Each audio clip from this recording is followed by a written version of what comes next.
അവർ ഒരു മനുഷ്യൻ ജീവിക്കുന്ന സാഹചര്യം ചില ചില പ്രശ്നങ്ങളിലാണ്. അതിൽ നിന്നൊക്കെ അതിൽ നിന്നൊക്കെ മാറി താങ്കളുടെ ഈ ഒരു റൗണ്ട് ബോട്ടിനകത്ത് നിൽക്കുകയും ചെയ്യും. അത് പിന്നെ കൂടി ഇതൊരു മതമോ പിൽക്കാലത്ത് ഒരു മതമോ അല്ലെങ്കിൽ ഒരു സാംസ്കാരിക സംഘടനയോ അല്ലെങ്കിൽ ഒരു സംഘടന എന്ന് പറയാം, അങ്ങനെയുള്ള സംഭവങ്ങളായി മാറുമെന്നാണ് എനിക്ക് തോന്നിയിട്ടുള്ളത്. പിന്നെ അത് ഫിനാൻഷ്യലി ഡെവലപ്പ് ആവുകയും അങ്ങനെയൊക്കെയുള്ള സംഭവമാവുകയും ഇതൊരാശ്രമമായി മാറുകയോ അങ്ങനെയൊക്കെ ആവുമെന്നാണ് എനിക്ക് തോന്നിയിട്ടുള്ളത്. ഇത് ഞാൻ ഒരിക്കലും വിമർശനം അങ്ങനെ പറയുന്നതല്ല, എനിക്ക് തോന്നൽ പറഞ്ഞതാണ്. പക്ഷെ എനിക്കിതിന് മനസ്സിലാവുന്നത് താങ്കൾ പറഞ്ഞുകൊണ്ടിരിക്കുന്ന ഈ കാര്യം എങ്ങനെയാണ് ബാക്കിയുള്ളത് അതിനെ അബ്സോർബ് ചെയ്യുന്നത് എങ്ങനെയാണ്, അവരതിലേക്ക് എത്തപ്പെടുന്നത് എങ്ങനെയാണ്, അല്ലെങ്കിൽ അവരത് അനുഭവിക്കുന്നത് എങ്ങനെയാണ്. പക്ഷെ ഞാൻ താങ്കളുടെ ഇടയ്ക്ക് താങ്കളുടെ യൂട്യൂബ് ചാനൽ ഞാൻ കണ്ടിട്ട് എനിക്ക് സംശയം ചോദിക്കാനുള്ളത്, യൂട്യൂബ് ചാനലിൽ താങ്കൾ സംസാരിക്കുമ്പോൾ താങ്കളുടെ വീഡിയോ ലൈവ് ഒക്കെ വരുമ്പോൾ താങ്കൾ ശ്വാസം എടുക്കുന്ന ഒരു രീതിയുണ്ട്. ഇങ്ങനെ എടുത്തുകൊണ്ടിരിക്കും, ബാക്കിയുള്ളവർ എടുക്കുന്നത് പോലെയല്ല. അപ്പൊ താങ്കൾ ആ ഒരു വീഡിയോയിൽ തന്നെ പറയുന്നത് ഞാൻ ശ്രദ്ധിക്കുകയും ചെയ്തു. ഇങ്ങനെ ശ്വാസം ഇങ്ങനെ നിന്ന് പോകുന്ന ആ സാധനം അങ്ങനെ എടുക്കുന്ന ഒരു രീതി. അപ്പൊ അത് എന്താണ് അത് താങ്കൾ അതിൽ നിന്ന് ഉദ്ദേശിക്കുന്നത്? എന്തുകൊണ്ടാണ് താങ്കൾ അങ്ങനെ ശ്വാസം എടുക്കുന്നത്? എന്തുകൊണ്ട് താങ്കൾ അതിനെ കുറിച്ച് എന്താ പറയുകയും ചെയ്യും? ഇപ്പോൾ മറന്നുപോയി. താങ്കൾ എപ്പോഴും ഇങ്ങനെ അപ്പൊ താങ്കളുടെ കൂടെ ഇരിക്കുന്നവരും ഈ ഐ തിങ്ക് ഒരു ഷാഫിയോ അങ്ങനെ അതിലുള്ള അദ്ദേഹം അങ്ങനെ തന്നെയാണ് ചെയ്യുന്നത്. ഇങ്ങനെ അതായത് ഹൃദയം പിടിക്കുന്ന അതിന്റെ അത്രയും സ്പീഡിനല്ലെങ്കിൽ അതിന്റെ ഒരു സമാനമായ രീതിയിൽ താങ്കൾ ശ്വാസം എടുക്കും. അപ്പോൾ അതെന്താണ് അത് എന്തുകൊണ്ടാണ് താങ്കൾ അങ്ങനെ ശ്വാസം എടുക്കുന്നത്? അല്ലെങ്കിൽ അതല്ലേ താങ്കൾ ബാക്കിയുള്ളവരിലേക്ക് ആ ഒരു ഇതല്ലേ ബാക്കിയുള്ള ആൾക്കാരിലേക്ക് പറഞ്ഞു കൊടുക്കുന്നത്? താങ്കൾ ഈ പറയുന്നത് വെച്ചാല് താങ്കൾ പറയുന്നത് എനിക്ക് തോന്നുന്നത് ഒരു പ്യൂർലി ആത്മീയതയുടെ ഒരു വഴിയാണ്. പക്ഷെ അതിനെ താങ്കൾ വേറൊരു രീതിയിൽ താങ്കളുടേതായ രീതിയിൽ താങ്കൾ അത് പ്രസന്റ് ചെയ്യുമ്പോൾ അത് വേറൊരു രീതി അതിന് കൈവരികയും ചെയ്യും. പിന്നെ ഒരു യൂണീക്ക് ഒരു ഐഡന്റിറ്റി ഉണ്ടാവുകയും ചെയ്യും. എനിക്ക് അങ്ങനെ തോന്നിയിട്ടുണ്ട്. ആ ഐഡന്റിറ്റി പിന്നെ വളർന്ന് വലിയൊരു ഐഡന്റിറ്റി ആയി മാറും. അതല്ലേ സത്യത്തിൽ സംഭവിക്കാൻ പോകുന്നത് എന്നൊരു കാര്യമാണ് എനിക്ക് ചോദിക്കാനുള്ളത്. നിങ്ങളുടെ താല്പര്യം എന്തുകൊണ്ട് നിങ്ങൾ ഈ റൂമിൽ വന്നിരുന്ന് ഇതിങ്ങനെ ചോദിക്കുന്നത് എന്തുകൊണ്ടാണെന്ന് പറഞ്ഞാൽ നമുക്കവിടെ എന്തെങ്കിലും റെസ്പോണ്ട് ചെയ്യാം. അതല്ലാതെ നിങ്ങൾ പറയുന്ന ഒരു കാര്യത്തിന് നമുക്ക് റെസ്പോണ്ട് ചെയ്യാനുള്ള യാതൊരു സാധ്യതയുമില്ല. കാരണം നിങ്ങളുടെ ഒരു ചോദ്യം വന്നില്ല. ഞാൻ ചെയ്യുന്ന കുറേ പ്രവൃത്തിയെപ്പറ്റി നിങ്ങൾ പല കാര്യങ്ങളും ചോദിക്കുന്നു. അതിനകത്ത് എനിക്ക് ഉത്തരം പറയാനൊന്നുമില്ല. കാരണം നിങ്ങളുടെ ചോദ്യം എന്താണ്, നിങ്ങളുടെ ആവശ്യം എന്താണ്, നിങ്ങൾ എന്തുകൊണ്ട് ഇങ്ങനെ വന്നിരുന്ന് ചോദിക്കുന്നു, അതിനെ എനിക്ക് എന്തെങ്കിലും കാരണവശാൽ ഉത്തരം പറയാനുള്ള എന്തെങ്കിലും സാധ്യത ഉണ്ടെങ്കിൽ, അവിടെയും സാധ്യത ഉണ്ടെങ്കിൽ അപ്പോഴേ എനിക്ക് എന്തെങ്കിലും മറുപടി തരാനായിട്ട് പറ്റത്തുള്ളൂ. അല്ല ഞാനെന്തുകൊണ്ട് ഇതൊക്കെ ചെയ്യുന്നതെന്ന് ചോദിച്ചു കഴിഞ്ഞാൽ അതിന് പ്രത്യേകിച്ച് കാര്യം ഞാൻ ചെയ്യാതിരിക്കാൻ നിവൃത്തിയില്ലാത്തതുകൊണ്ട് ചെയ്യുന്നു. ഇതാണ് ഇനി ഞാൻ ചെയ്യേണ്ടത്, അത്രേ അതിന് മറുപടിയുള്ളൂ. അല്ലാണ്ട് നിങ്ങൾ പറയുന്നത് പോലെ ഇങ്ങനെയൊക്കെ ആവുമോ അങ്ങനെയൊക്കെ ആവുമോ അതൊന്നും എൻ്റെ വിഷയമല്ല. അതൊക്കെ നിങ്ങളുടെ സങ്കല്പത്തിൽ ജനിക്കുന്നതാണ്. അതൊക്കെ ചേർത്തുകൊണ്ട് എനിക്ക് മറുപടി തരിക എന്ന് പറഞ്ഞ ഭാഗം ഒരിക്കലും സാധ്യമല്ല. അതുകൊണ്ട് അങ്ങനെ ഒരു ഡിസ്കഷൻ ഒരിക്കലും പോസിബിൾ അല്ല. മനസ്സിലായോ? നമ്മുടെ പോസിബിലിറ്റി എന്ന് പറഞ്ഞാൽ എന്താണ്, ഒരു വ്യക്തി നമ്മളോട് സംസാരിക്കുമ്പോൾ ആ വ്യക്തിയുടെ ആവശ്യം എന്താണ്, എന്താണെന്നുള്ള ഭാഗം അനലൈസ് ചെയ്ത് ഷെയർ ചെയ്ത് കഴിഞ്ഞാൽ അതിനുള്ള എന്തെങ്കിലും സാധ്യത അത് എന്നിൽ നിന്ന് തന്നെ വരണമെന്ന് നിർബന്ധമൊന്നുമില്ല, ആരില്ലെങ്കിലും നിന്ന് വരും. അതല്ലാണ്ട് ഇവിടെ ഇതൊക്കെ എന്തുകൊണ്ട് ഇങ്ങനെ സംഭവിക്കുന്നുള്ള ഭാഗം അന്വേഷിച്ച് കഴിഞ്ഞാൽ അതിനുള്ള മറുപടി കിട്ടാനുള്ള സാധ്യത ഉണ്ടോ ഇല്ലയെന്ന് എനിക്കറിയത്തില്ല. പക്ഷേ അങ്ങനെ ഒരു ആവശ്യം എന്നിലില്ല. നിങ്ങളെന്തുകൊണ്ട് വന്ന് എന്നോട് ചോദിക്കുന്നു, നിങ്ങളുടെ ആവശ്യം എന്താണെന്നുള്ള ഭാഗം അറിഞ്ഞാലാണ് നമുക്ക് പരസ്പരമുള്ള കമ്മ്യൂണിക്കേഷൻ എന്തെങ്കിലും അഡ്വാൻറ്റേജ് ഉണ്ടാകത്തുള്ളൂ. അല്ലെങ്കിൽ എന്ന്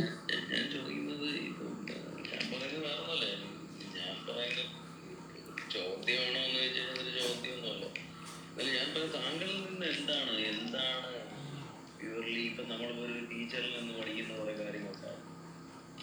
അപ്പൊ അങ്ങനെയാണെങ്കിൽ താങ്കൾ പറയുന്ന കാര്യങ്ങളിൽ നിന്ന് എന്താണ് പ്യൂർലി നമ്മൾ മനസ്സിലാക്കേണ്ടത്? ഇപ്പൊ ഇവിടെ നിങ്ങൾ കുറച്ച് മുമ്പുള്ള ഡിസ്കഷൻ വളരെ ഈ ശരത്ത് എന്ന് പറഞ്ഞ പുള്ളിയായിട്ടുള്ള ഡിസ്കഷൻ എനിക്ക് സത്യം പറഞ്ഞാൽ അത് നിങ്ങൾ പറയുന്ന കാര്യം ഒന്നുകിൽ അത് വളരെ വ്യക്തമായി കുറച്ചുകൂടെ വ്യക്തമായി ക്ലാരിറ്റിയോടെ പറയുക, അല്ലെങ്കിൽ അങ്ങനെയുള്ള കാര്യങ്ങൾ പറയുക. ഇത് താങ്കൾ പറയുന്നതെന്ന് വെച്ചാൽ താങ്കൾ പറയുന്ന കാര്യങ്ങൾക്ക് വ്യക്തതയില്ല. അത് എനിക്ക് തോന്നിയതാണ്, എനിക്ക് ബാക്കിയുള്ളവർ തോന്നിയിട്ടുണ്ടെന്ന് എനിക്കറിയില്ല. രണ്ടാമത്തെ കാര്യം ഇതാണ് എന്റെ ചോദ്യം. പിന്നെ താങ്കളുടെ ഒരു ആക്ടിവിറ്റിയെ കുറിച്ചാണ് സംസാരിക്കുന്നത്. ഇപ്പൊ താങ്കൾക്ക് സാധാരണ ആൾക്കാർ നമ്മളൊക്കെ ജീവിക്കുന്ന പോലുള്ള ഒരു രീതിയിലല്ലല്ലോ താങ്കൾ ജീവിക്കുന്നത്. താങ്കളിൽ ചില വ്യത്യാസങ്ങളുണ്ട്. അതിപ്പോ എനിക്ക് കണ്ടപ്പോൾ തോന്നിയതാണോ എന്ന് എനിക്ക് അറിഞ്ഞൂടാ. അപ്പൊ ആ വ്യത്യാസത്തെ കുറിച്ചാണ് ഞാൻ ചോദിച്ചത്. അതാണ് എന്റെ ചോദ്യം. അതിപ്പോ ഉത്തരം തരാതിരിക്കുക എന്നുള്ളത് താങ്കൾ മാത്രം നിക്ഷിപ്തമായ കാര്യമാണ്. അത് എനിക്കത് പറയാൻ കഴിയുമോ? എനിക്കത് ചോദിച്ച് വാങ്ങിച്ചെടുക്കുന്ന കാര്യമൊന്നുമില്ല. ഞാൻ ചോദിച്ചതിൽ എന്താണ് താങ്കളുടെ ജീവിതത്തിന്റെ ലക്ഷ്യം? ഇത് ഇങ്ങനെ പറഞ്ഞു കൊടുക്കുന്നത് കൊണ്ട് താങ്കൾ ഉദ്ദേശിക്കുന്ന കാര്യം എന്താണ്? അതാണ് ഞാൻ ചോദിച്ചത്. പിന്നെ ഇവിടെ വന്നിട്ട് സംസാരിക്കുന്നു, ഞാൻ ഈ റൂമിൽ നിന്ന് സംസാരിക്കുന്നുണ്ടല്ലോ, ഒരുപാട് റൂമിൽ ഇങ്ങനെ കയറാൻ. അപ്പോ കൂടുതൽ ഞാൻ കയറുന്ന ഈ എന്താണ് എന്തെങ്കിലുമൊക്കെ സോഷ്യൽ ഡിസ്കഷൻസ് ഒക്കെ ഉള്ള ജസ്റ്റ് ഒരു പ്രാവശ്യം ഞാൻ കണ്ടു, അങ്ങനെ കയറി ഒരു വർത്തമാനം കേൾക്കുന്നു. അങ്ങനെ എന്താണ് നമ്മൾ പറയാൻ സംസാരിക്കുമ്പോൾ അതിൽ എന്താണ് ഉള്ളതെന്ന് കേൾക്കാനാണല്ലോ കയറുന്നത്. അല്ലാതെ ഇവിടെ വന്നിരുന്ന് മാത്രം ഇത് കേൾക്കുന്നു എന്നുള്ളതല്ല ആ വിഷയമായിട്ടുള്ളത്. പല റൂമുകളിലും പോകാറുണ്ട്. അപ്പൊ എന്താണ് ഒരാൾ സംസാരിക്കുന്നതിനെ പറ്റി നമ്മൾ കേൾക്കുക എന്ന് പറയുന്നത്, നമ്മൾ അതിൽ നിന്ന് പറയുന്നത് മനസ്സിലാക്കേണ്ടിയിരിക്കുന്നു എന്നുള്ള അങ്ങനെയുള്ള ഒരു കാര്യമുണ്ടല്ലോ. പിന്നെ ഒരാൾ പറയുന്ന ഒരു ആശയത്തെ നമുക്ക് ഇഷ്ടമാണെങ്കിൽ നമ്മളത് കേൾക്കും, ഇഷ്ടമല്ലെങ്കിൽ കേൾക്കും. പിന്നെ അതിൽ നമുക്ക് വിമർശനങ്ങളുണ്ടെങ്കിൽ നമ്മൾക്ക് പറയാൻ കഴിയും. അങ്ങനെയുള്ളൊരു പ്ലാറ്റ്ഫോമാണല്ലോ ഇത്. നമുക്ക് എടുക്കാൻ കഴിയുന്ന കാര്യങ്ങളുണ്ടെങ്കിൽ നമുക്ക് എടുക്കുക, നമുക്ക് എടുക്കാൻ കഴിയാത്ത കാര്യങ്ങൾ നമുക്ക് തോന്നുകയാണെങ്കിൽ നമ്മൾ എടുക്കാതിരിക്കുക എന്നുള്ളൊരു ഇത് മാത്രമേ ഉള്ളൂ. പിന്നെന്ന് വെച്ചാല് വേറെ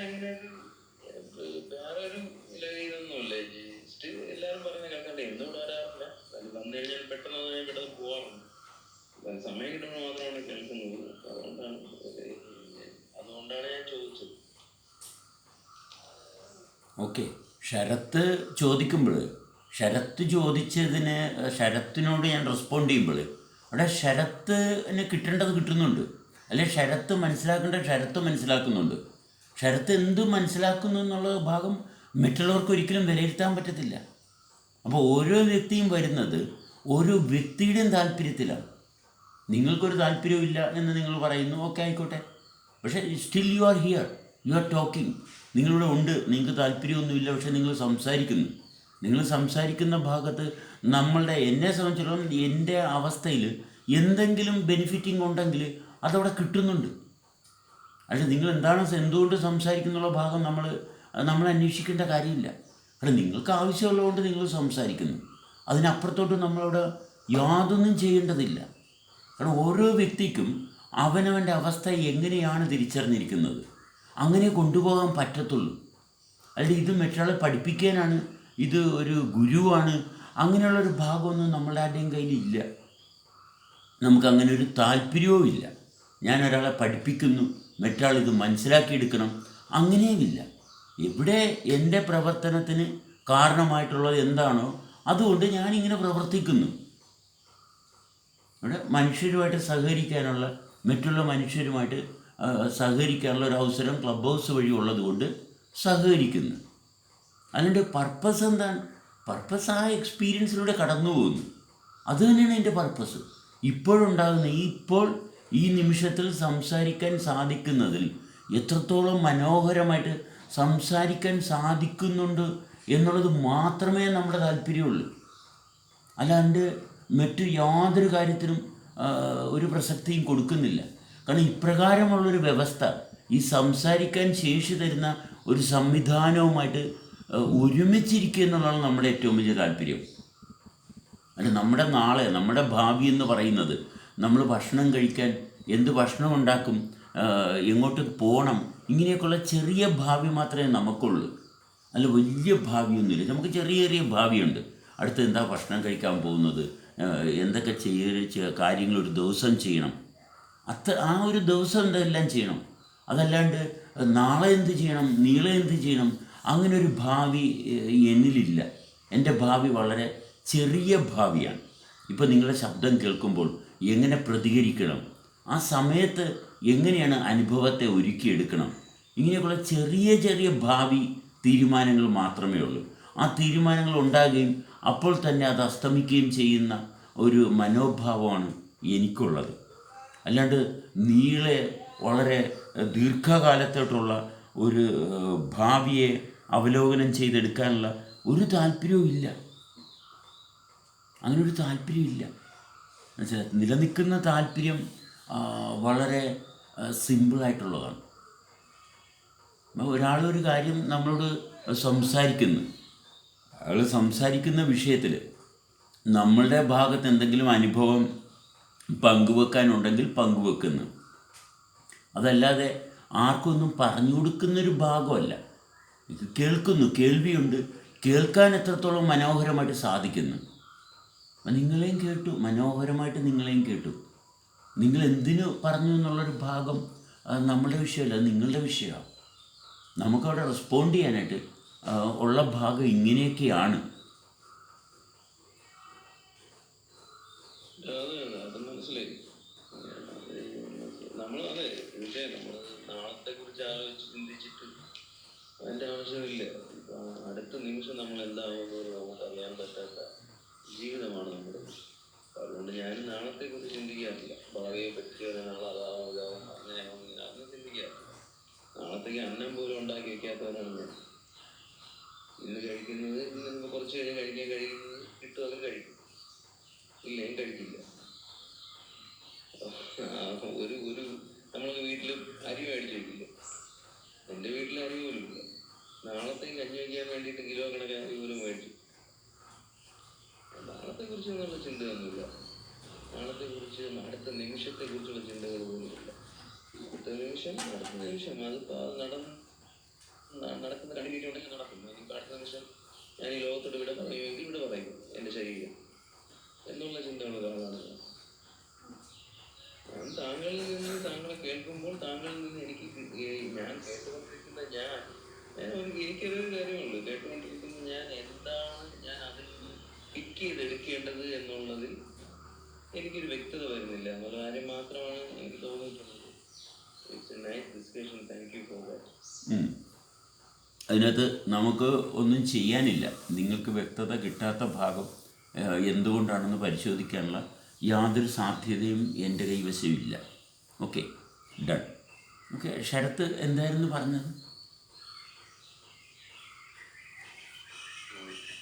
സ്പേസിന്റെ സംസാരിച്ചപ്പോൾ സാർ മറ്റേ സമയത്ത് നമ്മളിപ്പം 8 മണി എന്ന് പറയുന്ന ഒരു സമയത്തിൽ കുടുങ്ങിയിരിക്കുകയാണെങ്കിൽ നമുക്ക് അവിടെ സ്പേസ് നഷ്ടമാണെന്ന് പറഞ്ഞത്. അപ്പോൾ ആ ഭാഗത്തെ പറ്റി സംസാരിക്കാറുണ്ട്. അത് നമ്മൾ പ്രീ പ്ലാൻഡാണ്. ഇങ്ങനെയൊക്കെയാണ് സംഭവിക്കേണ്ടത്. 8 മണിക്ക് ശരത്ത് വരുമെന്നുള്ളത് അങ്ങനെയാണ് സംഭവിക്കേണ്ടതെന്ന് ഞാൻ കൺഫേം ചെയ്ത്. എന്നിട്ട് 8 മണിയായപ്പോൾ ശരത്ത് വരുന്നില്ല. അപ്പോൾ സംഭവിക്കാത്തത് കൊണ്ട് ഞാൻ അസ്വസ്ഥനാകുന്നു. അപ്പോൾ പ്രീ പ്ലാൻഡാണ്. ഇതിങ്ങനെയാണ് നമ്മൾ സൃഷ്ടിക്കുന്നത്, നമ്മുടെ ലോകം സൃഷ്ടിക്കുന്നത്. എങ്ങനെയാണ് സൃഷ്ടിച്ചത്? 8 മണിക്ക് ശരത്ത് വരും. ആ ശരത്ത് വരുമ്പോൾ എനിക്ക് ഇന്ന കാര്യങ്ങൾ ചെയ്യണം. എൻ്റെ ലോകത്തെ ഞാൻ സൃഷ്ടിക്കുന്ന ഭാഗമാണിത്. ഞാൻ എൻ്റെ ബുദ്ധിയിൽ നിന്ന് എൻ്റെ ലോകത്തെ സൃഷ്ടിക്കാൻ ഞാനെടുത്ത റോ മെറ്റീരിയലാണ്. എന്തൊക്കെയാണ്? ശരത്ത് 8 മണിക്ക് എത്തും. ഇത് ബിൽഡിംഗ് മെറ്റീരിയലാണ്. പക്ഷേ ഈ സമയത്ത് 8 മണിയായപ്പോഴത്തേക്കും ബിൽഡിംഗ് മെറ്റീരിയലായിട്ടുള്ള ശരത്ത് വന്നില്ല. ഇത് ബിൽഡിംഗ് മെറ്റീരിയലാണ്, മനസ്സിലായി? എൻ്റെ ലൈഫിൻ്റെ കണ്ടിന്യൂറ്റിക്ക് ഞാൻ എടുത്ത ബിൽഡിംഗ് മെറ്റീരിയലാണ് ശരത്ത്. 8 മണിയായപ്പോൾ എത്തിയില്ല. അപ്പോൾ എന്തു പറ്റുന്നു? എൻ്റെ സിസ്റ്റം കൊളാപ്സ് ആകുന്നു. ഞാൻ ഉണ്ടാക്കിക്കൊണ്ടുവരുന്ന സിസ്റ്റത്തിന് അവിടെ കണ്ടിന്യൂറ്റി ഇല്ല. അവിടെ ഓൾട്ടർനേറ്റീവ് എടുക്കാനുള്ള ഭാഗമില്ല. കാരണം ഞാൻ കൺഫേം ചെയ്തിരിക്കുന്നു. ഞാൻ ജഡ്ജ് ചെയ്തിരിക്കുകയാണ്. ഇതാണ് ഞാൻ ചെയ്യേണ്ടത്, ഇതാണ് എൻ്റെ ജീവിതം ഞാൻ തീരുമാനിച്ചു. അതുകൊണ്ട് സ്പേസിനെ ഞാൻ അവിടെ ഇൻക്ലൂസീവ് ആക്കുന്നില്ല. അപ്പോൾ എന്തിൽ നിന്നാണ് ഇങ്ങനൊരു ഡിസിഷൻ എടുത്തത്? സ്പേസ് ഇല്ലാത്തൊരു റോ മെറ്റീരിയലാണ് എടുത്തിരിക്കുന്നത്. സ്പേസ് അവിടെ അതിൻ്റെ ഭാഗത്തില്ല. ശ്രദ്ധിക്കണേ, കൃത്യമായിട്ട് മനസ്സിലാക്കണം. എന്ത് മനസ്സിലാക്കണം? സ്പേസ് എന്ന് പറയുന്നത് നമ്മുടെ ബോഡിയുടെ വളരെ എസെൻഷ്യലായിട്ടുള്ള ഒരു ബിൽഡിംഗ് മെറ്റീരിയലിൻ്റെ ഭാഗമാണ്. അതുകൂടി ചേർന്നാണ് നമ്മുടെ ബ്യൂട്ടിഫുൾ ബിൽഡിങ് കണ്ടിന്യൂസ് ആയിട്ട് കൊണ്ടുപോകാൻ പറ്റുന്നത്. അപ്പോൾ ഈ സ്പേസ് മിസ്സിങ് ആണ് ഇൻഗ്രീഡിയൻറ്റിൽ. ഇപ്പോൾ കറി വെക്കുമ്പോൾ ഉപ്പ് മിസ്സിങ് ആണെങ്കിൽ കറിക്ക് ടേസ്റ്റ് ഉണ്ടാകില്ല എന്ന് പറയുന്ന പോലെ നമുക്ക് ഒഴിവാക്കാൻ പറ്റാത്ത ഒരു ഇൻഗ്രീഡിയൻ്റാണ് സ്പേസ്. സ്പേസ് കൂടി ചേർത്ത് വേണം നമ്മുടെ ലൈഫിൻ്റെ ക്രിയേഷൻ്റെ കണ്ടിന്യൂറ്റി വേണ്ടത്. എന്നാലേ വണ്ടർഫുൾ എക്സ്പീരിയൻസ് നമുക്ക് എപ്പോഴും ഉണ്ടാകത്തുള്ളൂ. സ്പേസ് ഒരു അൺഅവോയ്ഡബിൾ ഇൻഗ്രീഡിയൻ്റാണ്. സ്പേസിനെ നമുക്ക് എങ്ങനെ സെൻസ് ചെയ്യാൻ പറ്റും? സ്പേസിനെ നമുക്ക് എങ്ങനെ സെൻസ് ചെയ്യാം? നമ്മൾ ആക്ടിവിറ്റീസ് ചെയ്യുമ്പോൾ മറ്റൊരു സംഭവം നേടണമെന്നുള്ള താല്പര്യം ഉള്ളിടത്തോളം കാലം സ്പേസ് നമുക്ക് സെൻസ് ചെയ്യാൻ പറ്റത്തില്ല. സ്പേസ് സെൻസ് ചെയ്യണമെന്നുണ്ടെങ്കിൽ എനിക്ക് എൻ്റെ ആഗ്രഹങ്ങൾ മെറ്റീരിയലിസ്റ്റിക് എന്ന് പറഞ്ഞ ഭാഗത്ത് നിന്ന് അനുഭവത്തിലോട്ട് മാറണം. അപ്പോൾ മാത്രമേ സ്പേസ് നമ്മുടെ സെൻസിലോട്ട് വരത്തുള്ളൂ. നമ്മൾ ആഗ്രഹിക്കണം, എനിക്ക് കാറ് വേണം, പ്ലെയിൻ വേണം, കാശ് വേണം, എനിക്ക് അത് വേണം, ഇത് വേണം എന്ന് ആഗ്രഹിക്കുന്നൊരു വ്യക്തിയെ സംബന്ധിച്ചിടത്തോളം ഒരു ഒബ്ജക്റ്റ് ഓറിയൻറ്റഡാണ്. ഈ ഒബ്ജക്റ്റിൻ്റെ ഇമേജസ് ആയിരിക്കും എൻ്റെ ഉള്ളിൽ ഇംപ്രഷൻ ഉണ്ടാക്കുന്നത്. അതുകൊണ്ട് സ്പേസിനുള്ള സാധ്യത അവിടെ ഒട്ടുമില്ല. മനസ്സിലായി? അവിടെ ഡ്രീം സ്റ്റേറ്റിലാണ്. ഇത് ഡ്രീം സ്റ്റേറ്റാണിത്. പകൽ ഉണർന്നിരുന്ന് നമ്മൾ ഡ്രീം ചെയ്യണം. ഓക്കെ, ശരത്ത് വരും, 8 മണിക്ക് വരും. ശരത്ത് എന്ന് പറയുന്നത് ഒരു ഇമാജിനേഷൻ്റെ ഭാഗത്താണ് ശരത്ത്. ശരത്ത് 8 മണിക്ക് വരും. ഒരു ഇമേജിനെ കണക്ട് ചെയ്ത് വെച്ചിരിക്കുകയാണ്, ഇംപ്രഷൻ ഇമേജിലാണ്. അതുകൊണ്ട് ബോഡിക്ക് എന്ത് പറ്റും? ബോഡിയുടെ പ്രോഗ്രസ് ഒരിക്കലും നടക്കത്തില്ല. ഒരിക്കലും പ്രോഗ്രസ് നടക്കത്തില്ല. കാരണം ഇമേജ് എന്ന് പറയുന്നത് നേരത്തെ ക്രിയേറ്റഡാണ്. ആ ക്രിയേറ്റഡ് വ്യവസ്ഥയ്ക്ക് അവിടെ നിലനിൽക്കേണ്ടതായിട്ടുള്ള വേറെ ചില കാര്യങ്ങളുണ്ട്. അത് നമ്മളുടെ റോ മെറ്റീരിയലാക്കാൻ പറ്റത്തില്ല. ഒരിക്കലും ശരത്തിന് എൻ്റെ പ്രോഗ്രസിൻ്റെ ഭാഗത്ത് കൊണ്ടുവരാൻ പറ്റത്തില്ല. കാരണം ശരത്തിന് വേറെ പർപ്പസുണ്ട്. മനസ്സിലായോ? ശരത്തിന് വേറെ പർപ്പസുണ്ട്. അങ്ങനെ ഓരോന്നിനും, ഓരോ സംഭവത്തിനും ഓരോ പർപ്പസുണ്ട്. ഇപ്പം നമ്മൾ ഫുഡെന്ന് പറയുന്നു. ഈ ഫുഡ് എന്ന് പറയുന്നത് നമ്മൾ ശ്രദ്ധിക്കണേ, അത് നമ്മളിൽ ലയിക്കുന്നതാണ്. അതിൻ്റെ പർപ്പസ് അങ്ങനെ ആയതുകൊണ്ടാണ്. അതുകൊണ്ടാണ് അത് കഴിക്കുമ്പോൾ നമുക്ക് ദോഷമില്ലാണ്ടിരിക്കുന്നത്. അതല്ലാത്ത ഒരു സംഭവം കഴിച്ചാൽ, നമ്മുടെ ബോഡിയിൽ ലയിക്കാത്തൊരു സാധനം കഴിച്ചാൽ അവിടെ കോൺഫ്ലിക്റ്റ് ഉണ്ടാകും. അപ്പോൾ പർപ്പസ് എന്ന് പറയുന്നത് വളരെ ബ്യൂട്ടിഫുള്ളായിട്ട് മനസ്സിലാക്കേണ്ട ഒരു കാര്യമാണ്. നമ്മുടെ ഉള്ളിലോട്ട് ദഹിക്കാത്തൊരു സാധനം കൊണ്ടുവന്നു കഴിഞ്ഞാൽ ശരിയാകത്തില്ല. ശരത്തൊരിക്കലും എൻ്റെ ബോഡിയിൽ മേർജ് ആകത്തില്ല, ആക്കാൻ പറ്റത്തില്ല. പിന്നെ നമുക്ക് എടുക്കാവുന്ന എന്താണ്? ശരത്തിൻ്റെ പ്രസൻസ് എടുക്കാം. നമുക്ക് എടുക്കാവുന്ന വാല്യുബിളായിട്ടുള്ള ഭാഗം എന്താണ്? ശരത്തിൻ്റെ പ്രസൻസാണ് എനിക്ക് എടുക്കാവുന്നത്. ശരത്തിൻ്റെ പ്രസൻസ് എടുക്കണമെന്നുണ്ടെങ്കിൽ തീർച്ചയായിട്ടും സ്പേസ് വേണം. സ്പേസ് ഇല്ലെങ്കിൽ ശരത്തിൻ്റെ പ്രസൻസ് ഒരു കാരണവശാലും എൻ്റെ അനുഭവത്തിൽ ചേരത്തില്ല. അപ്പോഴാണ് ശരത്തുമായിട്ട് നല്ലൊരു ബന്ധം ഉണ്ടാകുന്നത്. അപ്പോഴാണ് കാര്യം. എന്താണ് അതിൻ്റെ കാരണം? എന്താണ്? ഞാൻ എപ്രകാരമാണ് നിലനിൽക്കുന്നത് അതുപോലെ തന്നെയാണ് ശരത്ത് നിലനിൽക്കുന്നത്. അതാണ് ശരത്തിൻ്റെ പ്രസൻസ്. എൻ്റെ പ്രസൻസിൽ വർക്ക് ചെയ്യുന്നതിൻ്റെ ക്രൈറ്റീരിയ അതാണ്. അല്ലെങ്കിൽ വർക്ക് ചെയ്യത്തില്ല. ഞാൻ ബലം പിടിച്ച് ഇരിക്കുന്നൊരു മനുഷ്യനാണെങ്കിൽ മറ്റൊരു വ്യക്തിയുടെ സാന്നിധ്യം ഒരിക്കലും എനിക്ക് അനുകൂലമാകത്തില്ല, അത് പ്രതികൂലമാകത്തേ ഉള്ളൂ. അങ്ങനെ ആകാശമായിട്ടുള്ള ബന്ധം എൻ്റെ അനുഭവത്തിൽ ഇല്ലെങ്കിൽ എനിക്ക് തുടർച്ച സാധ്യമല്ല. കാരണം ആകാശം കൂടി ചേർന്നാണ് എൻ്റെ ശരീരം പ്രവർത്തിക്കുന്നത്. അപ്പോൾ ഇവിടെ നിലനിൽക്കുന്ന ഒബ്ജക്ട്സ് അല്ല, ഇവിടെ നിലനിൽക്കുന്ന വസ്തുക്കളല്ല എൻ്റെ ശരീരത്തെ ചലിപ്പിക്കുന്നത്. എൻ്റെ ശരീരത്തെ ചലിപ്പിക്കുന്നത് ആകാശം കൂടി ചേർന്നിട്ടാണ്. കഴിച്ച ഭക്ഷണമുണ്ട്, കുടിച്ച വെള്ളമുണ്ട്, എടുത്ത ശ്വാസമുണ്ട്, അനന്തമായിട്ട് കിടക്കുന്ന ആകാശവുമുണ്ട്. അതും കൂടി ചേർന്നാണ് എൻ്റെ ശരീരത്തെ ചലിപ്പിക്കുന്നത്. അപ്പോൾ എനിക്ക് വിഭ്രാന്തി ഉണ്ടാകത്തില്ല, എനിക്ക് മാനസിക അസ്വസ്ഥത ഉണ്ടാകത്തില്ല. കാരണം തുടർചലനം അനുഭവത്തിലുണ്ട്. ഈ തുടർചലനം അനുഭവത്തിൽ വരാത്തപ്പോഴാണ് മാനസിക അസ്വസ്ഥത. ശരീരത്തിൻ്റെ ചലനത്തെ നമുക്ക് കൃത്യമായിട്ട് കൊണ്ടുപോകാൻ പറ്റുന്നില്ല, അപ്പോഴാണ് മനപ്രയാസം. അതിൽ നിന്നാണ് നമ്മൾ രോഗികളാകുന്നത്. എല്ലാ രോഗത്തിനും കാരണം ഈ ചലനം വളരെ വ്യക്തമായിട്ട് അനുഭവിച്ച് കൊണ്ടുപോകാൻ പറ്റുന്നില്ല. അങ്ങനെ അനുഭവത്തിൽ അതെന്ന് വെച്ചാൽ മർദ്ദം വളരെ വ്യക്തമായിട്ടുള്ള മർദ്ദമാണ്. ആകാശം കൂടെ ഉള്ളത് കൊണ്ട് മർദ്ദം എപ്പോഴും പാകത്തില്ല. മർദ്ദം ഒരിക്കലും തീവ്രമായിട്ടുള്ള മർദ്ദത്തിലോട്ടും പോകുന്നില്ല, മർദ്ദം തീരെ കുറഞ്ഞു പോകുന്നുമില്ല. മർദ്ദം എപ്പോഴും അനുഭവിക്കാവുന്നതാണ്. നമ്മുടെ ശരീരത്തിൻ്റെ മർദ്ദത്തിൻ്റെ താളം വിട്ടുപോകുമ്പോൾ നമുക്ക് അമ്മയെന്ന് പറയുന്ന വ്യക്തിയുമായിട്ടുള്ള ബന്ധം മർദ്ദത്തെ താളത്തിൽ കൊണ്ടുവരാൻ സഹായിക്കുന്നതാണ്. വീണ്ടും മർദ്ദത്തിൽ വ്യത്യാസമുണ്ടാകുമ്പോൾ ഭക്ഷണം വീണ്ടും മർദ്ദത്തെ ക്രമീകരിക്കാൻ വേണ്ടിയിട്ടുള്ളതാണ്. ഭക്ഷണം, വെള്ളം, ശ്വാസം, ഇതെല്ലാം മർദ്ദത്തെ കൃത്യമാക്കാൻ വേണ്ടിയിട്ടുള്ളതാണ്. അതാത് സമയത്ത് അനുയോജ്യമായിട്ടുള്ള രീതിയിൽ ഇത് കൈകാര്യം ചെയ്യുന്നില്ലെങ്കിൽ അമ്മയായിട്ടുള്ള ബന്ധത്തിൻ്റെ ഭാഗത്തിന് അമ്മയുടെ അടുത്ത് ചെല്ലുന്നതിന് പകരം ഭക്ഷണമാണ് കഴിക്കുന്നതെങ്കിൽ നമ്മുടെ താളം ഒരിക്കലും ശരിയാകത്തില്ല. അമ്മയുടെ സാന്നിധ്യത്തിൽ അമ്മ തന്നെ വേണം. അങ്ങനെ ശാരീരികമായിട്ടുള്ള ഭാഗത്തെ ഭൂമിയുടെ ഗുരുത്വാകർഷണത്തിൽ നിന്ന് ഭേദിക്കുന്ന ഒരു സവിശേഷതയാണ് അമ്മ. അതിന് അമ്മ കൂടിയേ കഴിയത്തുള്ളൂ. അമ്മയുടെ സാന്നിധ്യം അത് അമ്മ തന്നെ ആയിരിക്കണം, അല്ലാണ്ട് ഒരു രക്ഷയില്ല. അപ്പോൾ ഓരോന്നിനും വളരെ വ്യക്തമായിട്ടുള്ള പർപ്പസുണ്ട്. നമ്മൾ ഭക്ഷണം കഴിക്കണം, ആ പർപ്പസ്, ആ ഭക്ഷണം കഴിക്കണം, ആ സമയത്ത് ഭക്ഷണം തന്നെ കഴിക്കണം.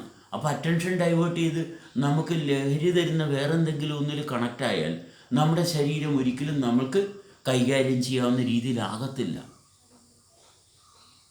ജോലി ചെയ്യുന്നതുകൊണ്ട് ഞാൻ ജോലി ചെയ്യുന്നതുകൊണ്ട് എനിക്ക് ഫലം കിട്ടും, അതുകൊണ്ട് സമയത്ത് ഞാൻ ഭക്ഷണം കഴിച്ചില്ല, ജീവിതം തകർന്നു പോകും. ജോലി ചെയ്ത് എന്തൊക്കെ ഉണ്ടാക്കിയാലും അതുകൊണ്ട് ഗുണമില്ല. അങ്ങനെയല്ല, ഇതിന് ക്രമമുണ്ട്. ഇത് ക്രമീകരിച്ചിരിക്കുന്ന വ്യവസ്ഥ കൃത്യമായിട്ട് അറിയണം. അപ്പോൾ അതിന് ഇത് പ്രവർത്തിപ്പിക്കുന്ന, ഇതിനെ ചലിപ്പിക്കുന്ന ശക്തിയുണ്ട്. നമ്മളെ ചലിപ്പിക്കുന്ന ശക്തി, അതിൽ നിന്നാണ് നമ്മളെ തിരിച്ചറിയുന്നത്. അങ്ങനെ തിരിച്ചറിയാൻ പറ്റത്തുള്ളൂ. അല്ലെങ്കിൽ മറ്റൊരാൾ വന്നിച്ചും പറയണ്, ഓ നിങ്ങളാൾ ശരിയല്ല എന്ന് പറയുമ്പോൾ ഉടനെ ഇയാൾ ശരിയല്ലാണ്ടായി കൊടുക്കുകയാണ്, ഇയാൾ ഉടനെ വേദനിക്കുകയാണ്. എന്നുവെച്ചാൽ മറ്റൊരാൾ പറയുകയാണ് നിങ്ങൾ ശരിയല്ല എന്ന് പറയുമ്പോൾ ഇയാൾ ഉടനെ വിഷമിക്കുകയാണ്. കാരണം അയാൾ തീരുമാനിച്ചു, അപ്പോൾ ഞാൻ ശരിയല്ലാത്തവനായി. അവിടെയാണ് നമ്മുടെ നാശം. അതാണ് നാശം. എന്നുവെച്ചാൽ ആകാശം ആയിട്ട് ബന്ധമില്ല, പ്രപഞ്ചവുമായിട്ട് ബന്ധമില്ല. പ്രപഞ്ചത്തിൻ്റെ ഇൻഗ്രീഡിയൻസ് ഈ വ്യക്തി പറഞ്ഞപ്പോൾ ഈ വ്യക്തി കുറേ ഇൻഗ്രീഡിയൻസാണ് ഇങ്ങോട്ട് ഫ്ലോ ചെയ്തത്. ഈ വ്യക്തി നമ്മളിലോട്ട് കുറച്ച് ഇൻഗ്രീഡിയൻസാണ് പാസ് ചെയ്തത്. ഇത് നമ്മളിൽ ഉടനെ എക്സിക്യൂട്ടഡായി.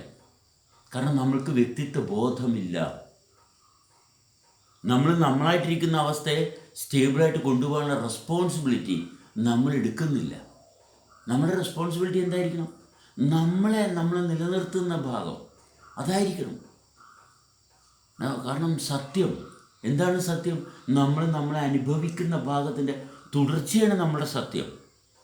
നമ്മുടെ സത്യം, എൻ്റെ സത്യം ആയിരിക്കണം. ഇപ്പം നമ്മളിതൊരു ഗ്രൂപ്പാണ്, ക്ലബ് ഹൗസിൻ്റെ ചില ഫോർമാലിറ്റീസൊക്കെ മനസ്സിലാക്കിയിട്ടാണ് ഇവിടെ ഇരിക്കുന്നത്. അതുകൊണ്ട് അത് നമ്മുടെ സത്യം, അതാണ് നമ്മളുടെ സത്യം. കാരണം ക്ലബ് ഹൗസിൽ ആൾക്കാർ വരുന്നു, ചിലപ്പോൾ ചില ആൾക്കാർ വന്നിച്ച് ഇവിടെ അലമ്പുണ്ടാക്കും. നമ്മൾ ഉടനെ അവരെന്ത് ചെയ്യും? നേരെ താഴത്തോട്ട് മാറ്റും അല്ലേ? കാരണം അവർക്ക് ശ്രദ്ധിക്കാൻ താല്പര്യമുണ്ടോ ഇല്ലെങ്കിൽ നമ്മൾ തീർച്ചയായിട്ടും മൂവ് ടു ഓഡിയൻസ്. ചെയ്യണം. കാരണം നമ്മളെന്ന് പറയുന്ന ഒരു ഭാഗം നമ്മളിപ്പോൾ ഇവിടെ രൂപം കൊടുക്കുകയാണ്. നമ്മളെന്ന് പറഞ്ഞൊരു വ്യവസ്ഥയ്ക്ക് നമ്മൾ സ്ഥാനം കൊടുക്കുകയാണ്. ഇതിൽ നമ്മളെന്ന് പറയുന്ന ഭാഗം അലങ്കരിക്കാൻ താല്പര്യമില്ലെങ്കിൽ അയാൾക്ക് എവിടെയാണ് ഇരിക്കേണ്ടത്? അയാൾ ഓഡിയൻസിലിരിക്കുക. മനസ്സിലായി? അയാൾ ഓഡിയൻസിലിരിക്കണം. മനസ്സിലായി? നമ്മളെ സംബന്ധിച്ചാലും അയാൾ ഓഡിയൻസിലോട്ട് മാറ്റുക എന്നുള്ളതുള്ളൂ. പിന്നെ അയാൾക്ക് ഇരിക്കണോ വേണ്ടേ എന്നുള്ള ഭാഗം, മുറിയിൽ നിന്ന് മാറണോ വേണ്ടേ എന്നുള്ള ഭാഗം അയാളുടെ തീരുമാനമാണ്. നമുക്ക് അയാളെ മുറിയിൽ നിന്ന്, റൂമിൽ നിന്ന് എന്നേക്കായി മാറ്റേണ്ട ഭാഗം നമ്മുടെ താല്പര്യത്തിലില്ല. വേറെ ചില റൂമിൽ അങ്ങനെ ഡിസിഷൻ എടുക്കുമായിരിക്കും. റൂമിൽ പോലും കയറ്റത്തില്ല, ആയിക്കോട്ടെ, അത് അവരുടെ തീരുമാനം. അത് ആ റൂമിൻ്റെ നിയമം അതാണ്.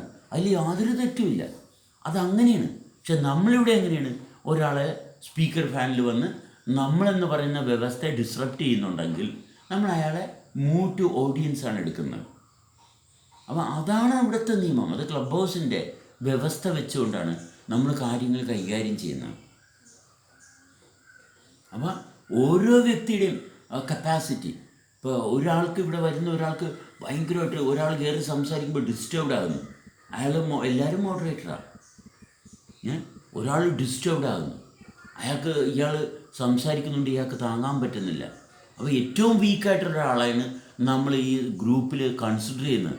അയാൾ എന്ത് ചെയ്യും? ഇയാളെ താഴത്തോട്ട് മാറ്റും. കാരണം അയാളുടെ എഫിഷ്യൻസി അയാൾക്ക് ഗ്രൂപ്പിൻ്റെ ഒരുമിച്ച് ഇരുന്ന് കൊണ്ടുപോകുന്ന ഭാഗത്ത് മറ്റൊരാൾ വന്നപ്പോൾ ഡിസ്റപ്റ്റഡായി. അയാളോട് പറഞ്ഞിട്ട് അയാൾ കേൾക്കുന്നില്ല. അപ്പോൾ അയാൾക്ക് എന്ത് ചെയ്യാൻ പറ്റും? അയാൾക്ക് ഇയാളെ മൂവ് ടു ഓഡിയൻസ്. അപ്പോൾ അയാളത് മറ്റൊരാളും പിന്നെ അയാളെ മുകളിലോട്ട് കയറ്റരുതും. മനസ്സിലായി? കാരണം ഇയാൾ തന്നെ അയാളെ കയറ്റണം. ഇയാളുടെ കപ്പാസിറ്റി എപ്പോൾ ഡെവലപ്പ് ചെയ്ത് അയാൾക്ക് നമ്മളെന്ന് പറഞ്ഞ സ്റ്റേറ്റിൽ തന്നെ എല്ലാവരും ഒരുമിച്ചിരിക്കാൻ പറ്റുന്നു. എൻ്റെ ഏറ്റവും ഒരുമിച്ചിരിക്കാൻ പറ്റുന്നില്ല. ഒരാൾ വന്ന് എന്തോ പറഞ്ഞപ്പോഴത്തേക്ക് ഇയാളുടെ ഒരുമ നഷ്ടപ്പെട്ടു പോയി. അപ്പോൾ അയാളെ ഏറ്റവും വീക്കായിട്ടുള്ളൊരു കുട്ടിയാണ് കരയുന്നത്. ഒരു കുട്ടിക്കാണ് അറ്റൻഷൻ കൊടുക്കേണ്ടത് എല്ലാവരും. ആ കുട്ടി വളർന്ന് നമ്മുടെ ഒപ്പം എത്തണം. ഞാൻ ഭയങ്കര വളർച്ചയുള്ള ആളാണ്, എന്നെ ഇതൊന്നും ബാധിക്കുന്നില്ല. അതുകൊണ്ട് ഇത് ബാധിക്കുന്ന ആളുടെ അടുത്തല്ലേ നമ്മളെല്ലാവരുടെയും അറ്റൻഷൻ ചെല്ലേണ്ടത്. ആ വ്യക്തി വളർന്നു വരുമ്പോഴല്ലേ നമ്മൾ റിയൽ സമൂഹം ഉണ്ടാകുന്നത്. ആ വ്യക്തിയെ തള്ളിക്കളഞ്ഞിട്ട് എനിക്ക് ആരോഗ്യമുള്ളവനാണ്, ഞാൻ മാത്രം ജീവിച്ചാൽ മതി, അതെങ്ങനെയാണ് ശരിയാകുക? അതല്ല കമ്മ്യൂണിറ്റി എന്ന് പറയുന്നത്. കമ്മ്യൂണിറ്റി എന്ന് പറയുന്നത് ഏറ്റവും വീക്കായിട്ടുള്ള ഒരാളെ കൺസിഡർ ചെയ്യുന്നതാണ്. അപ്പം നമ്മളെന്ന് പറഞ്ഞൊരു സ്റ്റേറ്റ്, ആ ഭാഗം എടുത്തിട്ടേ നമുക്ക് കൈകാര്യം ചെയ്യാൻ പറ്റത്തുള്ളൂ. അതിൻ്റെ സമൂഹത്തിലുള്ള എല്ലാ ആൾക്കാരെയും കൈകാര്യം ചെയ്യാനുള്ള കപ്പാസിറ്റി ഒന്നും നമുക്കില്ല. എനിക്ക് യാതൊരു സംശയവും വേണ്ട, എനിക്കില്ല. അതുകൊണ്ടാണ് നമ്മൾ വളരെ വ്യക്തമായിട്ട് ഡിവൈഡഡ് ഗ്രൂപ്പ്സ്, ക്ലബ് ഹൗസ് എന്ന് പറയുന്ന മീഡിയ ഉപയോഗിക്കുന്നത്. അതുകൊണ്ടാണ്. മനസ്സിലായി? ക്ലബ് ഹൗസ് അല്ലെങ്കിൽ റോഡിലിറങ്ങി റോട്ടിൽ നടന്ന് ചെയ്യാമായിരുന്നു. മനസ്സിലായി? അതിനുള്ള പ്രാപ്തിയില്ല. മനസ്സിലായി? റോട്ടിൽ നടന്ന് എല്ലാ മനുഷ്യരുമായിട്ട് എവിടെ വെച്ച് കണ്ടാലും അവരോട് സംസാരിച്ച് കൊണ്ടുപോകാനുള്ള പ്രാപ്തി ഇല്ലാത്തത് കൊണ്ട് തന്നെ. മനസ്സിലായി? ഇത് മിനിമൈസ് ചെയ്ത്, മനസ്സിലായി? ഇത് നമ്മുടെ കപ്പാസിറ്റിയെ മിനിമൈസ് ചെയ്ത് നമുക്ക് ടോളറേറ്റ് ചെയ്ത് എടുക്കാവുന്ന ഒരു മീഡിയയാണ് ക്ലബ് ഹൗസ്. അതുകൊണ്ട് തന്നെയാണ് ക്ലബ് ഹൗസ് കൂടുതൽ വരുന്നത്, യൂട്യൂബിലൊക്കെ കൂടുതൽ ആക്റ്റീവ് ആകുന്നതിൻ്റെ കാരണം അതാണ്. പക്ഷേ അൾട്ടിമേറ്റ്ലി നമ്മൾ ഫോക്കസ് ചെയ്യുന്നത് ഈ പറയുന്ന മീഡിയാസ് എല്ലാം ഒഴിവാക്കി നേരിട്ട് റോഡിൽ മനുഷ്യരുമായിട്ട് സഹകരിക്കാൻ തന്നെയാണ് ആഗ്രഹിക്കുന്നത്. താല്പര്യം അത് തന്നെയാണ്. എന്നുവെച്ചാൽ മനുഷ്യരുമായിട്ട് ഇൻട്രാക്ട് ചെയ്യുക. കാരണം എന്താണ്? മനുഷ്യത്വം അറിയാൻ മനുഷ്യരുമായിട്ട് സഹകരിക്കുമ്പോഴാണ് കിട്ടുന്നത്. കാശുണ്ടാക്കാൻ മനുഷ്യരുടെ വേറെ ചില കാര്യങ്ങളിലോട്ടാണ് നമ്മൾ നോക്കുന്ന. കാശുണ്ടാക്കുക എന്നുള്ളതല്ല, ജീവിക്കുന്ന ഭാഗം, ആ ജീവൻ്റെ സ്പന്ദനത്തിൻ്റെ താളത്തെ അറിയാൻ പ്രകൃതി, മനുഷ്യൻ സർവ്വതും എടുക്കുന്നുണ്ട്. മനുഷ്യനെ മാത്രമല്ല, ഇത് വിഭവങ്ങൾ ഒട്ടനവധിയുണ്ട്. ഇതെല്ലാം ചേർന്നാണ് ജീവൻ പ്രവർത്തിക്കുന്നത്. അതുകൊണ്ട് തന്നെയാണ് അതിനെ വളരെ സാവകാശമാണ് ഈ ഭാഗം നമ്മൾ ഇനിഷ്യേറ്റ് ചെയ്ത് ആക്ടിവേറ്റ് ചെയ്ത് മുന്നോട്ട് കൊണ്ടുപോകുന്നത്. അപ്പോൾ നമ്മുടെ റൂമിൽ